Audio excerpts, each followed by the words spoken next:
வணக்கம் நண்பர்களே, நாஞ்சில் ஃப்ளேவர்ஸ் வாயிலாக மீண்டும் உங்களை சந்திப்பதில் மகிழ்ச்சி அடைகிறேன். இன்றைக்கி நாம் கோதுமை ரவை உப்புமா செய்ய போகிறோம். கொஞ்சம் வித்தியாசமாக, அதுவும் எங்கள் ஊர் ஸ்டைலில். வீடியோ ஸ்கிப் பண்ணாமல் கடைசி வரைக்கும் பாருங்கள். வாங்க வீடியோக்குள்ளே போகலாம்.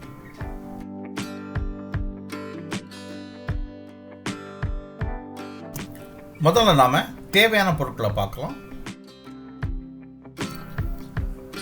மெயின் இன்க்ரீடியன்ட்ஸ் கோதுமை ரவை. இதை சம்பா கோதுமை ரவைன்னு சொல்லுவாங்க, அப்படி இல்லைன்னா ஊசி கோதுமை ரவைன்னு சொல்லுவாங்க. இதுக்கு ரெண்டு பேர் இருக்கு.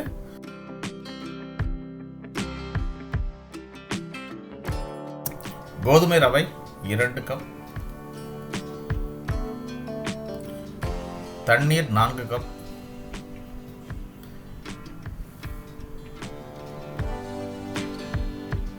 எண்ணெய் 3 டேபிள் ஸ்பூன், துருவிய தேங்காய் 1/2 கப், கடுகு 1 டீஸ்பூன், 1 கொத்து கறிவேப்பிலை, 1 மிளகாய் வற்றல், 1 பெரிய வெங்காயம் மீடியம் சைஸில், தேவையான உப்பு. இனிமேல் நாம் உப்புமா செய்ய ஆரம்பிக்கலாம். பாத்திரம் சூடானோன்னா இதில் 3 டேபிள் ஸ்பூன் எண்ணெயை ஊற்றிடலாம்.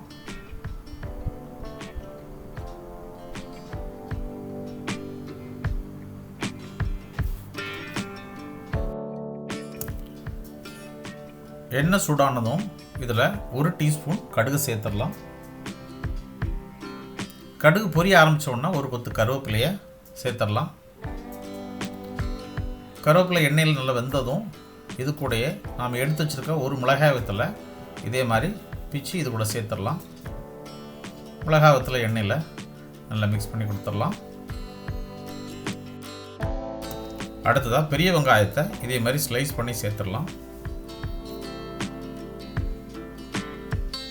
பெரிய வெங்காயம் எண்ணெயில் மிக்ஸ் ஆகிற வரைக்கும் கரண்டி கொண்டு நல்லா கிண்டி கொடுத்துடலாம். பெரிய வெங்காயம் நல்லா வேகணும், அதனால் மூடி வச்சு ஒரு 5 நிமிஷம் லோ ஃப்ளேமில் வேக விட்டுடலாம்.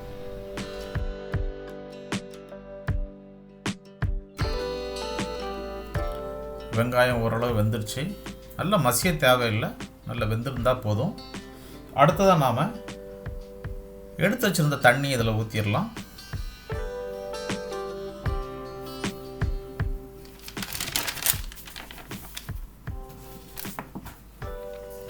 இது கூட தேவையான உப்பை சேர்த்துருவோம்.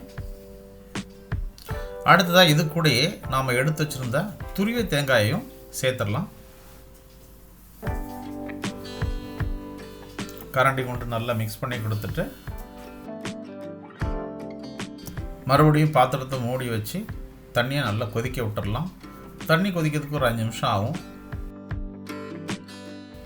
இப்போ தண்ணி நல்லாவே கொதிக்குது. இந்த நேரத்தில் நாம் எடுத்து வச்சுருக்க ரவையை சேர்க்கணும். இப்போ ரவையை சேர்த்துடலாம். ரவையை சேர்த்த பிறகு கரண்டி கொண்டு நல்லா கிளறி கொடுத்துட்டு மறுபடியும் மூடி வச்சு ரவையை நல்லா வேக விடணும். 5 to 7 மினிட்ஸில் உப்புமா ரெடி ஆயிரும். இனிமேல் ஃப்ளேமை சிம்மில் வச்சுக்கோங்க. ஃப்ளேம் சிம்மில் இருந்தால் தான் உப்புமா அடிபிடிக்காமல் பக்குவமாக வந்து கிடைக்கும். கோதுமை ரவை உப்புமா சூப்பராக ரெடி ஆயிடுச்சு. கரண்டி கொண்டு நல்லா கிளறி கொடுத்துட்டு மூடி வச்சு ஒரு 5 நிமிஷம் கழித்து சர்வ் பண்ண ஆரம்பிக்கலாம். பாருங்கள், லோ ஃப்ளேமில் குக் பண்ணனால அடிபிடிக்கவே இல்லை. கோதுமை ரவை நல்லாவே வெந்திருக்கு. ஸோ உப்புமா பக்குவமாக ரெடி ஆயிடுச்சு.